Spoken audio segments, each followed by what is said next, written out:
Welcome to South Bay by Jackie Presents. I'm Jackie Balestra. I'm Joe Terry.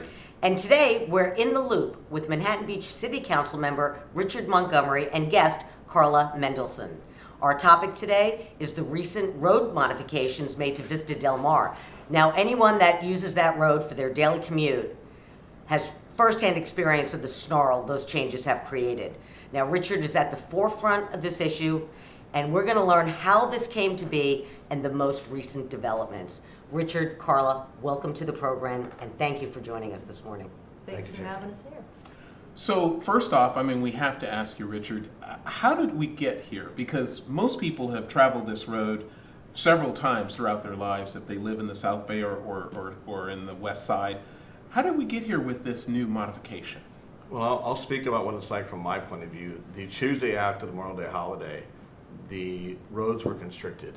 And I was getting calls from people and texts that morning and said, what's going on? Is there a huge wreck? Something's going on. We're all backed all the way up, all the way down Highland. And I thought, well, I don't know what's going on too, so let me just call and see what's going on. There was no accidents reported, no refinery issues. Started calling everybody around. Next thing I find out was there's 2 lanes to each direction. Used to be 4, now we're down to 2. So I called instantly to Mike Bonnen's cell phone, which I have, the council member 11 district, that's his area, and said, hey Mike, Richard Montgomery calling, we know each other from the years past and talked many times. Could you mind giving me a call back on what's going on in your district? Nothing happened. So I called City Hall, our City Hall, and said, hey guys, this is what's happening on Vista Del Mar. Be aware. No one knew. Our city didn't know. I called El Segundo. They didn't know.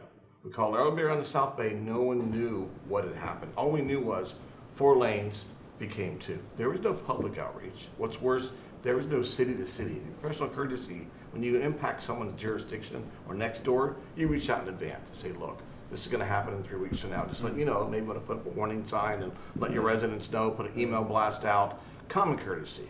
Do you think the airport would know? They didn't know. Airport police didn't know. Air Force Base didn't know. Northrop Grumman didn't know. All the way down the line, no. That's how it all happened. Now, of course, the first question that comes to mind for me is not so much for the politicians, but what about first responders? What about cops and firemen? Didn't they know? Didn't they have a need to know? Well, I can tell you, I'm sure Carla will have her comments, but the first thing we did was have our police department reach out to LAPD and say, were you aware? And they were not aware when it was going to happen and how it would affect their traffic. Mm-hmm. Secondarily, El Segundo has responsibility. The city of El Segundo have a mutual aid agreement with LA that says they're closer. El Segundo's closer. Mm-hmm. They pick up any heart attack victims, accident victims on that stretch of road and take them down to Freeman Hospital. That's their agreement. El Segundo, you would think their fire department would have notified first, or police had no idea. This is unbelievable. This is unbelievable. Yeah. Wow. Okay, so Carla, what was your first knowledge of this change? That Tuesday, my husband came in the door. He was much later than usual. It took him something like 2 hours to get home from Santa Monica. He works near the Water Gardens, 16 miles. And over the years, that drive has gone from 20-25 minutes to an hour. On a few nights of the year it might be an hour and a half, and now it's 2 hours regularly. So he walks in the door with this look on his face like something awful has happened. And he explained that they'd taken away 2 lanes, and that it was just like something dropped for me. We have been struggling trying to make this commute work as it's gotten longer and longer. You know, they did all that infill. They built Playa Vista. They didn't improve the roads. They built all that stuff in Marina, all those high-rise residential buildings in Marina Del Rey, and they didn't widen the roads. They were supposed to, but they didn't. And so traffic has just gotten worse and worse and worse over the years. And it just has hit that point now where it's unlivable. And Bonnen and his supporters expect us to just pick up and move. And there's a lot of reasons why that's not possible for my family and for a lot of other families.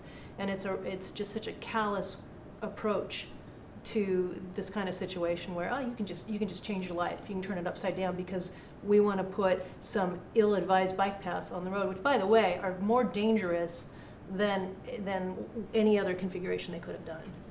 Well, we should also mention that there is a bike path on the beach. On the beach. That runs all the way to Santa Monica, Pacific Palisades, maybe? Oh, yeah. It's a Class A bike path. It's separate from the road. It's there to be used. It's very heavily used. And there's absolutely no reason. There's another bike path on, is it Westchester Parkway? Yes. And there's just no reason for it to be there. And frankly, cyclists don't want to use it on Vista Del Mar. Cyclists very much enjoyed riding on Vista Del Mar in the previous configuration. They would go on their weekend pelotons. You'd see the group of 20 bikers. And he's ruined that ride for them. For somebody who's supposedly serving the cycling community. We have several avid cyclists and cycling activists in our group, Keep LA Moving, and they are absolutely adamant that this is the wrong solution. It's no kind of solution at all. It's terrible. Now, keeplamoving.com, is that correct? Yes. That's your organization. Mm-hmm. Because this is not just a Playa Vista issue. This is a global issue across Los Angeles. There are many, I think, at last count, 45 communities that are being impacted by what is euphemistically called traffic, what is it, traffic? Road diet. Road diet, but it's traffic diet, but Yeah. something else like. What do you think is behind this, Carla? Well, it's truly, they're calling it Vision Zero, which is adopted from, I think, a Danish model. Well, Denmark is built around bicycles. When they implemented this program, they already had all this cycling infrastructure in place. They had other kinds of transit infrastructure in place. Mm-hmm. So to try to just pick it up and plop it down in Los Angeles is a fallacious approach. So it right from the start, it doesn't make sense. They're saying that it's about safety. They're saying that they want to protect pedestrians and things like that. But actually, accidents have been up since this has started. The data's coming have they? in. Yeah, and we've had 14 accidents, 15 accidents since this was implemented. Just that we know about, just on one stretch of Culver and Jefferson. That doesn't include Vista Del Mar and all of that. So, but back to the bigger picture, there's a plan called Mobility 2035 that Garcetti championed. And other people, that's been brewing for a while. And then there's all these kind of sub-plans, Vision Zero, Safer Streets for Playa del Rey, Right. Great Streets. They're calling them different things in different neighborhoods. And they're selling them to the various councils, local councils, saying, this is going to beautify your streets. It's going to make it more walkable. It's going to enhance your community. And then when they're seeing what's actually happening, that they're having lanes taken away on major arterials, it's just devastating the communities instead. And it's rolling out all over Los Angeles. Woodland Hills is pitching an idea now. There's Studio City has one going. Of course, Silver Lake was hit very hard. It was called the Rowena Road Diet, and the data back from that says that it was just a complete failure. And so they did it, it failed. Did they go back to the original road design? No, I think they got some concessions. I don't remember all of the details of it. But it's, there's these battles are cropping up all over, and it's going to happen more and more and more. But I think what's really at the bottom of it is there's a thought that they can remake LA into these massive live-work zones like Playa Vista. And if they can put these small businesses out of business, and if they can then open up those spaces in, say, a town like Playa del Rey, they can come in and mow those things down, turn it over to the developers, and have these giant upscale live-work situations. It's really kind of a form of gentrification, and it's a form of community killing rather than community building.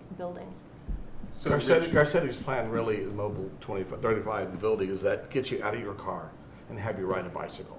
That's their ultimate goal, is to force you out of your car into his utopian world of you must ride a bike to get to work.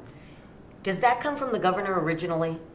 The Or governor, is it- or is it the governor, I think Garcetti and council adopted it from the European version and brought it to Okay. California. Governor Brown hasn't waited on it yet. He's too busy fighting the high-speed bullet train. So this really is Garcetti's call to fame, and just in front of the Olympics Committee notification that LA's going to have. And my point, what's going to be on that is that, Eric, if you get Olympics and you win the bid, where would traffic go once it arrives? Because you can't get out of the airport right now.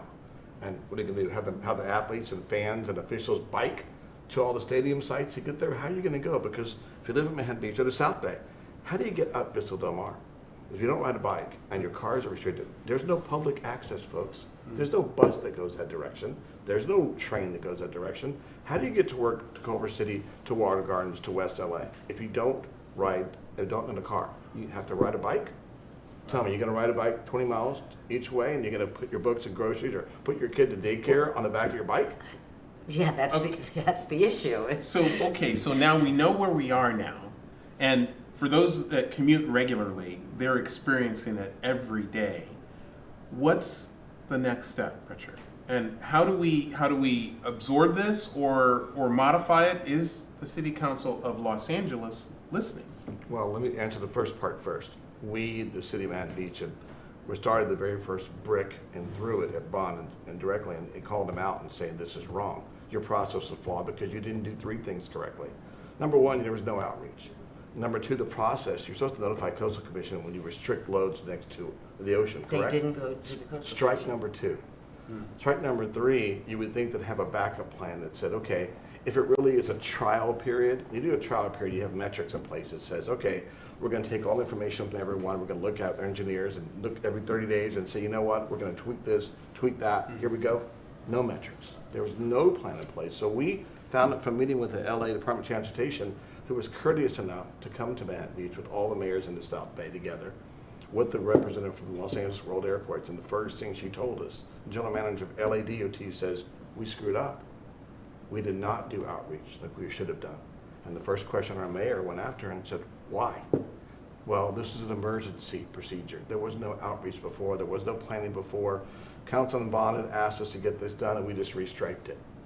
So you're wondering why there's nothing in the middle of the lane here to stop illegal U-turns? Because they didn't plan on that happening. There was no idea to put K-rails in the center to stop cars from turning. There was no forethought. So now they're trying to check the box too late because we've called them out on it. So the city is taking an aggressive stance and moving forward litigation to get to the table. We tried the diplomacy, that failed. They don't want to talk to us anymore. The whole South Bay is involved. So that's a city point of view. I'll let Carla give you what residents have done away from her coalition, away from the city to drive it forward. Right, right. So Carla, what do people want to do? We know what the city's doing and what the city is pushing for. What do residents want to see happen first? Residents want to see this reversed as soon as possible. One day longer is too long.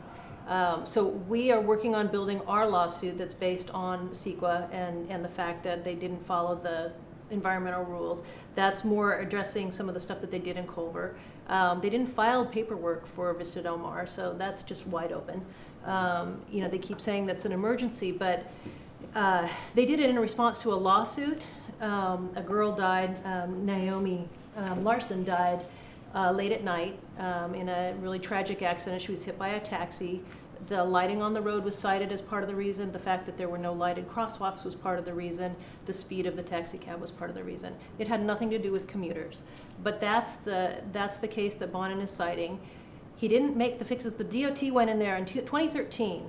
Before any of this happened, before the accident happened, the DOT took Bonin on a tour and showed him these are the things that we should fix here. He didn't do it. 2 years later, Naomi Larson died.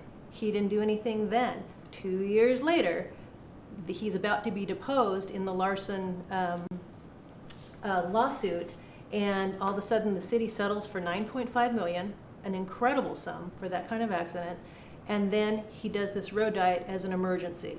So this is 4 years after the fact that he knew there was a problem. 2 years after her death, it's an emergency. So we think that there's a real problem there with that kind of reasoning. Just so you guys know that we did, with the traffic engineer, reach out after the first 2 weeks and offered a solution and said, look, professional staff says, since you, LA, didn't do your job, didn't do your homework in advance, we offer a solution for you. How about the idea that Salt Lake City and Texas use? 2 lanes going north in the morning, 1 lane coming south. And in the afternoon, flip it, 3 o'clock. 2 lanes coming south, 1 going north. You can see the light, green lightning, yes, red lightning, no. It's enough room now for HOV vehicles to get around, emergency access to get around. The parking could go downstairs at Dockwater Beach. Not an issue, not a problem. It was easily solvable, but they dug their heels in, refused to talk to us or engage. And we thought, you know what, if they don't want to listen, sensible solution. There's no metrics out there. It's not about safety like we're hearing about. We all care about safety. Every city wants safety. Of course we do. But you must present alternatives that make sense and move forward. Well, we had some pictures. One of them was a fire truck trying to get through and just not. And then another picture was somebody, it was bumper to bumper, both direction. Somebody decides to make a U-turn. No place to go, no way to get out of it, but they decided to make a U-turn and couldn't accomplish it because the traffic was so bad. You would think if safety was your issue, they would have done three things. First off, my whole point from day one has been, look, if there's an issue, take the first route out, put crosswalks, lighted crosswalks, slow down, light every 30 feet, put a new pole, show lighting all the way down, and make sure sensible first step solutions first. If that fails, then go to step number 2, and then put your K-rails. You'll see the divide the street so you can't make a U-turn. That didn't happen. You took the worst step first and made the most possible bad idea happen. You take the worst step that impacted everyone with no forethought and no action plan to what happened if. So we just called him out and said, look, you should have done the gradual step first. If that failed, then you go down the road of options. But he wouldn't listen to us. Okay. That's why we're here today. So I have a question for you. Mike Bonin, he has the power to go to LA Dot and say, this is an emergency. You need to do this now. And they just do it without any inquiry, any investigation. Don't you need to have papers signed? Doesn't somebody have to sign off on this sort of thing? I mean, do you have that power? Well, what the power is that you go to the city attorney, and like Carla said, you would cite the case where you had to pay out the $9.5 million to the family and say, because of this happened 2 years earlier, now it's an emergency. Now it's an emergency. The fallacy is that you waited 2 years for the emergency. Why did you wait 2 years to get it done? Right. Not the first time it's happened, by the way. So the councilman has a right to call the city attorney or call LADOT, and city attorney is signing off and saying, okay, I agree, it's an emergency. We'll let you go for it if that's actually what happened. We don't know that's actual. I'm just guessing that's what happened. But I don't have the authority to do that. We have to go all around and get approval, and everybody signs off. Did not happen here.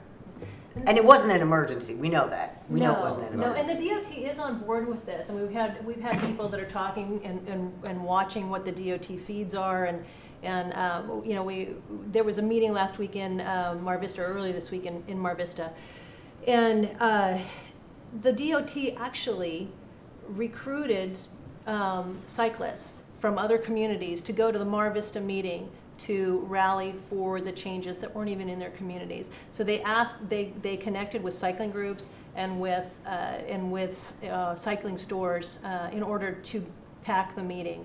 And that's really dirty. I mean, that's a government agency doesn't have grounds to do that. If this is really a democratic process, and all of this has been about, you know, Bonin overstepping his bounds, ignoring the people, ignoring all the process that's set in place. There were no public discussions. There's a council member community council member in Westchester who started in November pestering Bonin's office for what are going to be your criteria, what's your baseline study, when are we going to have the public meetings, and Bonin's office just kept putting it off, and then put the stuff in. So it's not like he didn't know that he was avoiding the process. So Richard, I mean, if anyone that listens to this is going to say this is very one-sided. It's almost as if it's suicidal to do this in such a way, and not even according to Coastal Commission rules and so forth. Who are the constituents that Mike is actually talking to or trying to please here? Well, his version, if you listen to his Facebook post or you listen to his comments in the LA Times, he'll tell you that my Playa del Rey residents and Westchester residents wholeheartedly approve of everything I've done to reduce traffic speeds and to make the neighborhood safer. Now, the flip side of that is if you watch what's happening, we have more accidents, as Carla mentioned, since this all happened. You have more cut-through traffic that he accused us South Bay community of doing in the first place. Now it's coming up to the Playa del Rey neighborhoods because there's no place for them to go. So his method of telling people this is why he did this, your streets are safer now, your neighborhood's safer now, is just the opposite has happened. And we can actually prove that it's not happened. Now, most of the people at first, I call them the Kool-Aid drinkers there in Playa del Rey, that believed him are now seeing the impacts, not only to the neighborhoods, to local businesses as well. You're seeing the first impact. So number one, you have to call everything out with a grain of salt that he's telling you. And number two, the fact that he won't meet with us tells you that's something else right off the bat. So I think you pointed out that everything he said is not true. There's no access to him personally for us, for any of our groups to meet with them. Even for Playa del Rey residents. He won't listen to them, he won't return their phone calls. That's right. The business people got together to go to his office in person, hoping to catch him there, because he wouldn't return their phone calls. They're telling him our business is down by 25%. A lot of us are looking at closing our doors. And he's not listening. Now, the people he did listen to, 125 people out of 12,000 residents in Playa del Rey had input on this project. They had closed-door meetings, invitation-only meetings, in living rooms, in order to discuss what their vision was of Playa del Rey, what they wanted to do, and everybody else was left out. So Carla, give us a snapshot so people can understand how this impacts people. There are businesses that say they have less traffic, they potentially are going out of business. There are other people that are saying they can't get to work, so they're losing their jobs. People are not being able to get to medical appointments. Talk about that. Give us a little Some of the snapshot. stories we're hearing, we hear people can't leave their windows open now because there's so much traffic just stuck all hours of the day that the pollution has increased exponentially. There are giant wads of trash all the way down Vista del Mar. People can't get to the beach. They've actually cut off access. I mean, that's against the Coastal Commission rulings. They've made it harder for people to get to the beach. People feel trapped in their homes. They don't want to leave their homes once they get home in Playa del Rey because it's so hard to get anywhere. We've talked about the businesses that are impacted. Families that can't get to their kids' baseball games, they can't even get their kids to their practices. It's a lot of stress. Playa del Rey does not have its own school system, so those kids all have to be driven outside. I think Venice High School is the high school of choice for most of the Playa del Rey residents, and this has put a big crimp in people's ability to get to their schools. And the traffic goes the other way too. I mean, we have teachers that come to Manhattan Beach. They're having a hard time, during the school year, right before the school year ended. We had just a few days of this. They couldn't get to school on time. They couldn't, and their kids go to school in our district, and they couldn't get to school on time. We have everybody who works in Manhattan Beach has to deal with this stuff the other direction.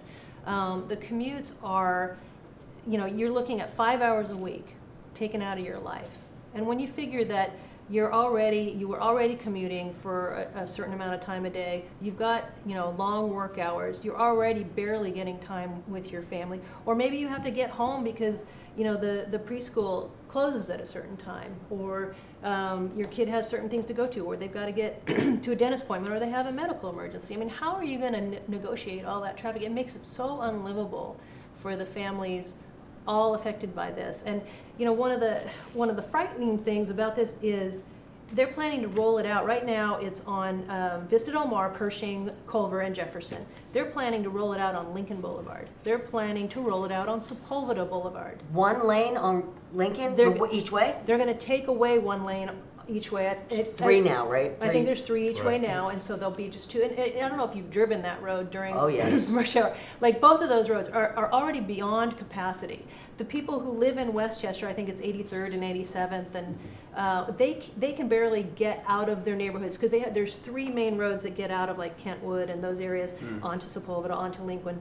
And those were already backed up. You would already have to wait several lights to get out, and now it's just, with cut-through traffic, people can barely get out in the morning. Now, Carla, we have an illustration for people to see. It's called Safe Streets for Playa del Rey Roadway Reconfigurations. Can you explain what the impacts will be on each of these? We've talked a little bit about Vista del Mar, but talk about Culver Boulevard, for instance.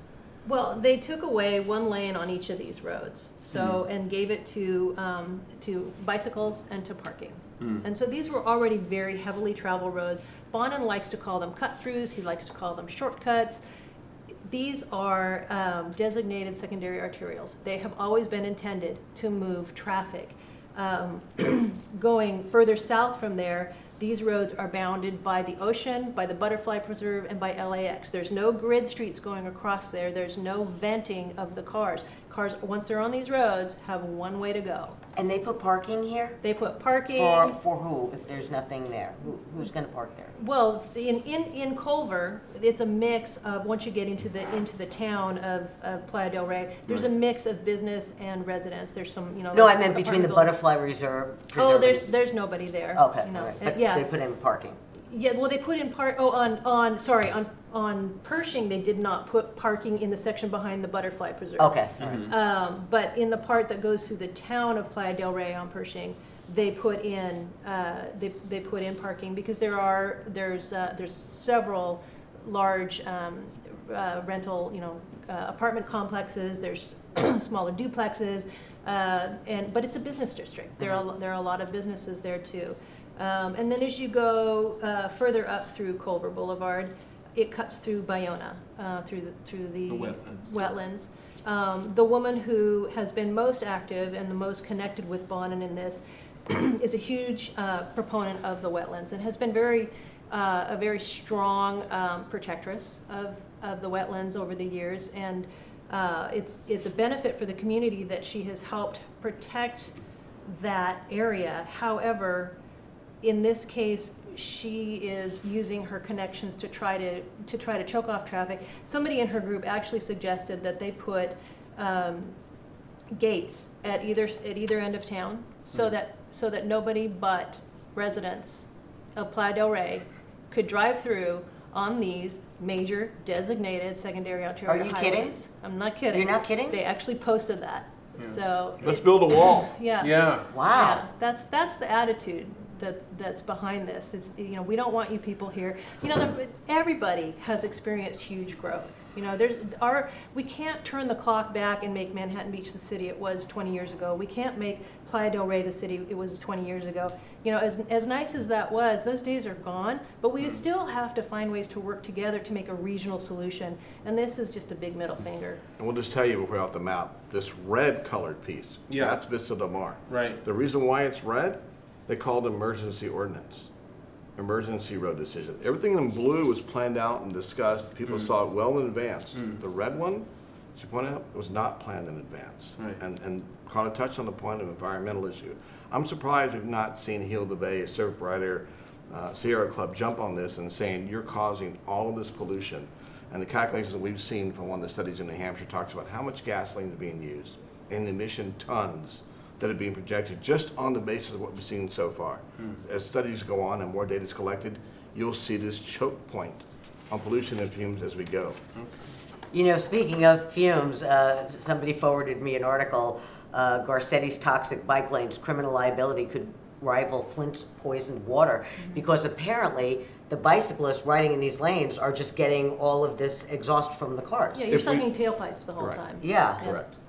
If you even see a bicycle rider, I've heard between one or two. Well, that's another point is they are putting out thousands and thousands of daily commuters to appease a couple dozen bicyclists, or Well, the even a cyclists- couple of hundred. The cyclist's response to that was, so your solution is to put more cars on the road? No, our solution is to give us transportation options. We don't have a viable transportation system in this town. You want to take a bus? You might catch one every 3 hours. It's going to take you 2 hours to get from Santa Monica to Manhattan Beach by bus. And you may not get one at the time that you need to catch one.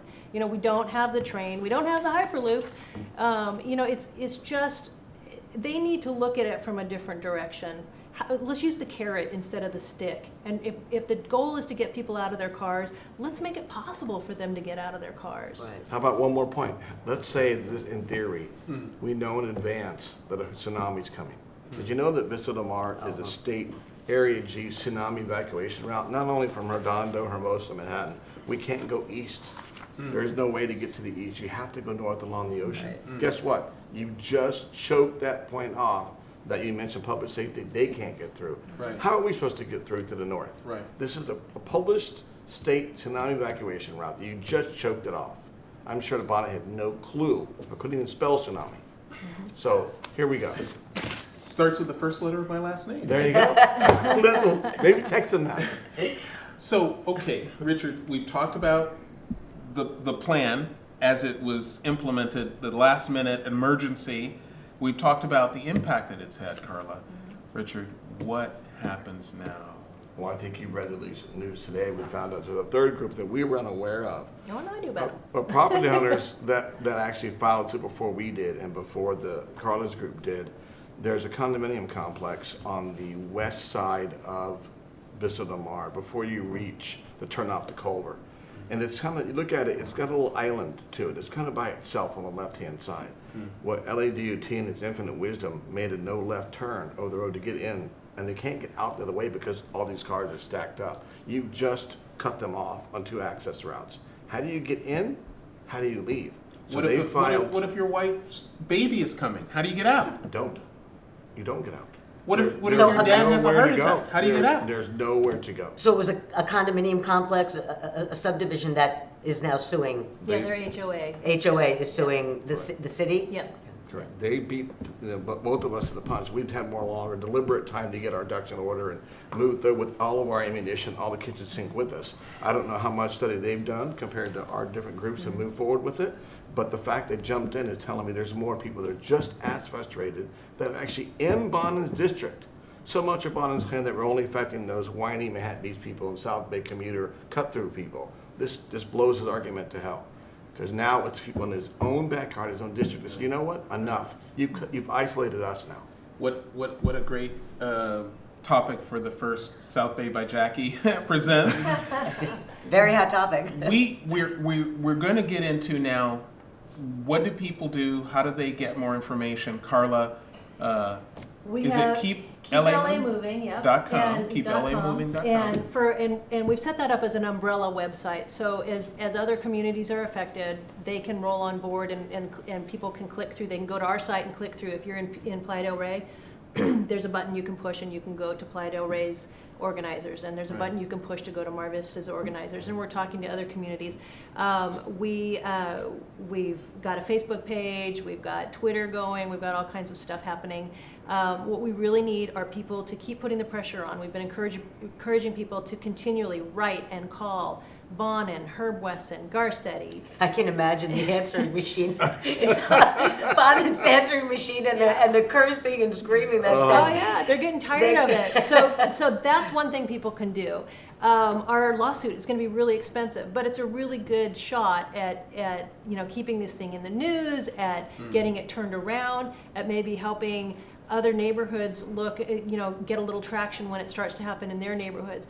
And so definitely go to keepla.com and press the donate button, and that'll take you to our GoFundMe page, and that all goes to our lawsuit and the marketing things like bumper stickers and signs. They keep going out. We put up signs, and one of the Playa del Rey people is going out and stealing the signs. We actually have them on video, and they just keep going and taking them down. So when you have people who don't believe in free speech like that, Yes. that speaks to what their agenda is. They know better than everybody else. And- You asked that question, what do we want to see happen? Right. Start with that one. I think we all try to avoid litigation, but they won't engage. Now you have their attention by going to courts. We want the roadway to return either A, the way it was. If you won't give us back our lanes, just paint right now. Yeah. Paint and labor. There's nothing concrete there. I mean, pardon the pun, nothing there fixed on the ground. But option B, go reversible lanes. Take away the parking on the signs. You have plenty of room for the access vehicles, for emergency vehicles, even one lane of bikes either way. You have plenty of room now with 3 lanes reversible to try that.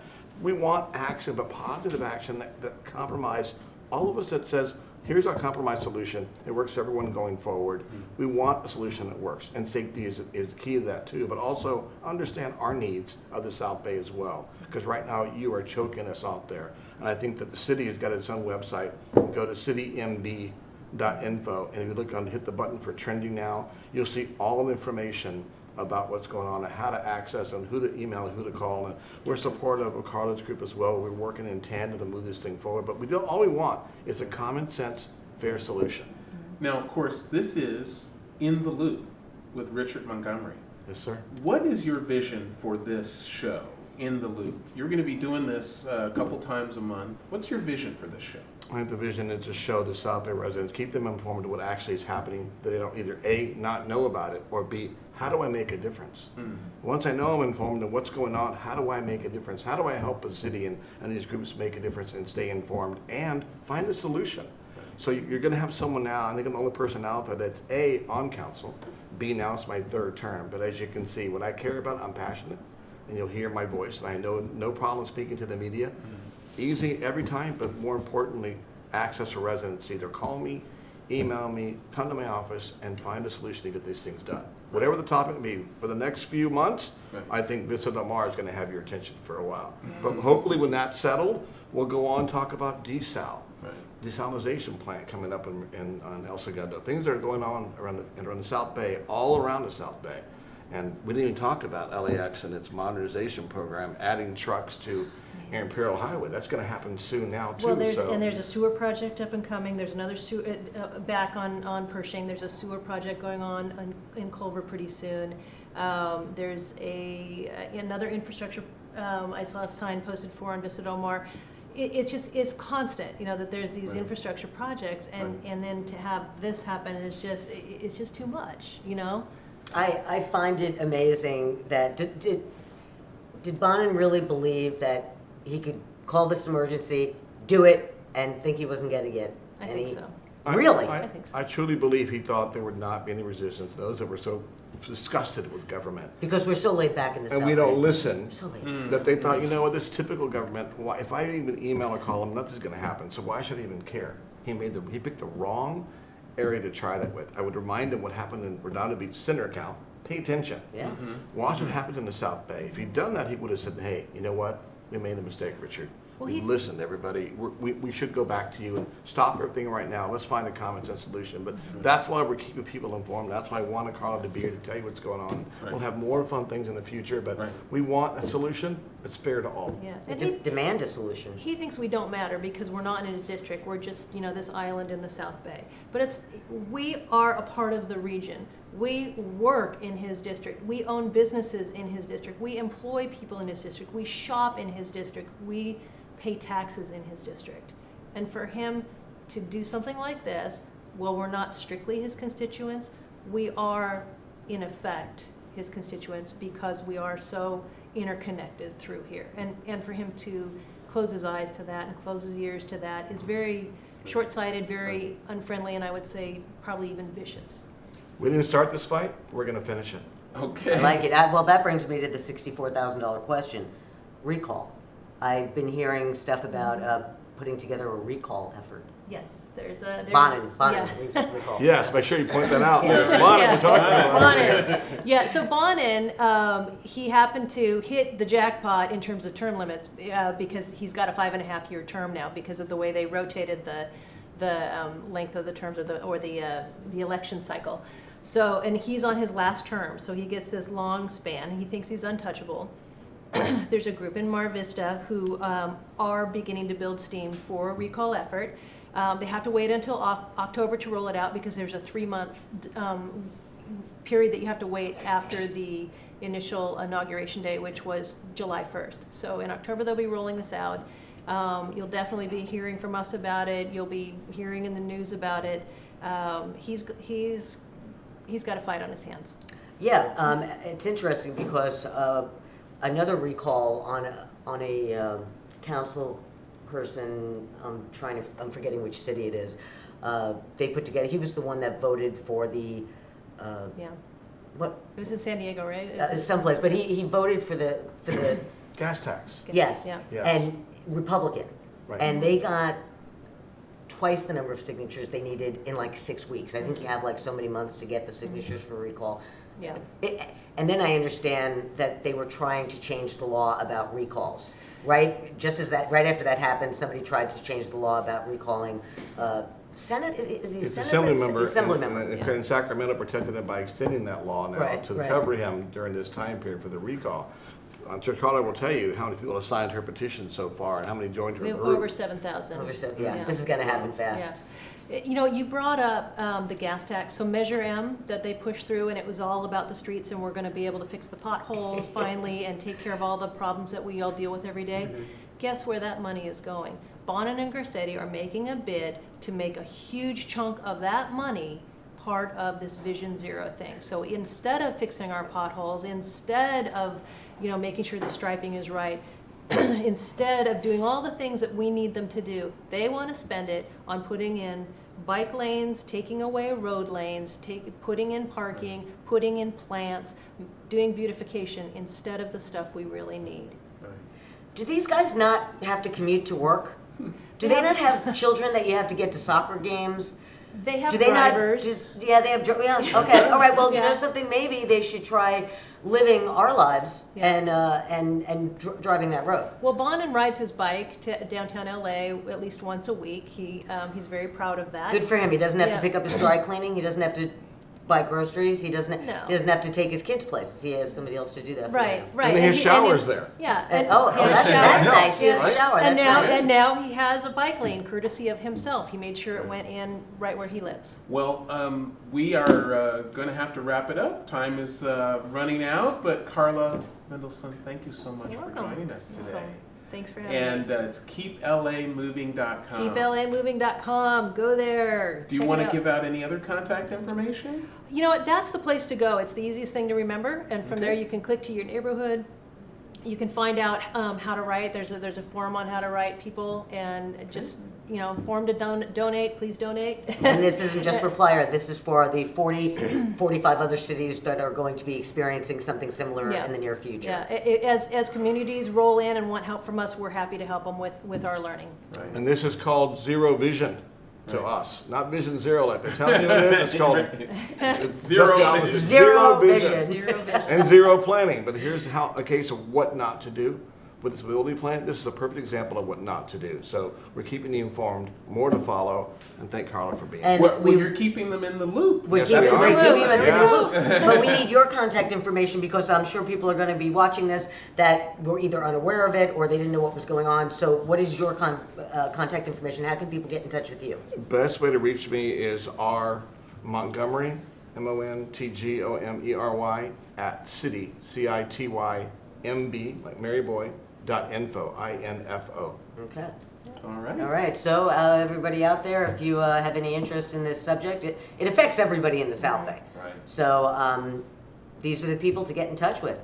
Richard, thank you so much. We'll see you in the loop in a couple of weeks. Thank you both. And Thank Carla, you. pleasure to meet you. Thank as you for well. joining Thank us. Thank you, guys. All right. Well Thank done, you for Carla. joining us Thank for this you. segment of South Bay by Jackie Presents. Yes. This is where we keep up with what's going down in the South Bay, so be sure to tune in. See you next time. Bye-bye.